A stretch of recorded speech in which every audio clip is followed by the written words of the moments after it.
जीवन में कभी निराश नहीं होना चाहिए, क्योंकि कमजोर आपका वक्त होता है, आप नहीं। वो सब कुछ करो जो तुम्हें करना है, लेकिन लालच से नहीं, अहंकार से नहीं, वासना से नहीं, ईर्ष्या से नहीं, बल्कि प्रेम, करुणा, नम्रता और भक्ति के साथ। जिस इंसान के चारों तरफ नकारात्मक लोग रहते हैं, उस इंसान का मंजिल से भटक जाना तय है। बुरे कर्म करने नहीं पड़ते हो जाते हैं और अच्छे कर्म होते नहीं करने पड़ते हैं। राधा ने श्री कृष्ण से पूछा, प्यार का असली मतलब क्या होता है? श्री कृष्णा ने हंसकर कहा, जहां मतलब होता है वहां प्यार ही कहाँ होता है। जीवन में कभी मौका मिले तो किसी के लिए सारथी बनना, स्वार्थी नहीं। असली खुशी की कुंजी यही है कि अपने मन से इच्छाओं के बोझ को हल्का कर दो। अपना दिल अपने काम पर लगाओ, इसके इनाम या परिणाम पर नहीं। अगर आप किसी को छोटा देख रहे हो तो आप उसे या तो दूर से देख रहे हो या तो अपने भीतर के अहंकार से। युद्ध हो या जीवन, सफलता केवल 3 शस्त्रों से प्राप्त होती है, धर्म, धैर्य और साहस। वो सब कुछ करो जो तुम्हें करना है, लेकिन लालच, अहंकार, वासना या ईर्ष्या से नहीं, बल्कि प्रेम, करुणा, नम्रता और भक्ति से। जो कुछ हुआ अच्छे के लिए हुआ, जो हो रहा है अच्छे के लिए हो रहा है, जो होगा वो भी अच्छे के लिए ही होगा। जिस इंसान के चारों तरफ नकारात्मक लोग रहते हैं, उस इंसान का मंजिल से भटक जाना तय है। अपने अनिवार्य कर्तव्य का पालन करें, क्योंकि क्रिया वास्तव में निष्क्रियता से बेहतर है।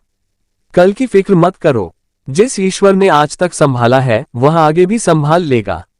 श्री कृष्ण जी कहते हैं, कठिन समय में समझदार व्यक्ति रास्ते खोजते हैं और काया व्यक्ति बहाने। हे कृष्णा, तेरे सिवा कहाँ मिलता है कोई समझने वाला, जो भी मिलता है बस समझा कर ही चला जाता है। श्री कृष्ण कहते हैं, अगर तुम्हें किसी ने दुख दिया है तो बुरा मत मानना, क्योंकि लोग उसी पेड़ पर पत्थर मारते हैं जिस पेड़ पर ज्यादा मीठे फल होते हैं। अहंकार तब उत्पन्न होता है जब हम भूल जाते हैं कि प्रशंसा हमारी नहीं, हमारे गुणों की जा रही है। जो मन को नियंत्रित नहीं करते, मन उन्हें नियंत्रित कर लेता है और उनके लिए वह शत्रु के समान कार्य करता है। जो आपके पास है, आपका संसार है, उसमें खुश रहना सीखिए, क्योंकि भले ही आप मानते हो कि आप संसार के लिए कुछ नहीं, पर कुछ लोगों के लिए आप पूरा संसार है। स्वतंत्रता का भाव सबको प्रिय होता है, इसलिए अगर सच्चे प्रेम को पाना हो तो उसे स्वतंत्र छोड़ दो।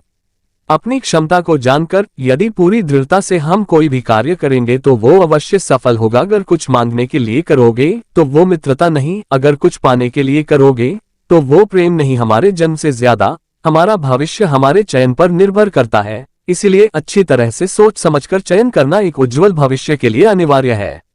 मनुष्य एकत्रित करता रह जाता है, परंतु न तो उसके मन की भूख मिटती है न ही शरीर की, इसीलिए हमेशा अच्छे कर्मों को एकत्रित करना चाहिए, नहीं तो इस संसार से भूखे ही जाना पड़ेगा। प्रेम और मोह को हमेशा अलग रखना चाहिए, यदि वे आपस में मिल जाएं तो स्वार्थ बन जाते हैं। भाग्य के द्वार हार मानने वालों के लिए कभी नहीं खुलते, उन्हीं के लिए खुलते हैं जो अपने लक्ष्य की ओर बढ़ने का प्रयास बार बार करते हैं। बिना रुके कर्म करते रहें और जो आपके पास है उसे बांटें, तभी जीवन और मन में प्रसन्नता होगी। अगर युद्ध से पहले डर जाओगे तो मरने से पहले ही मर जाओगे।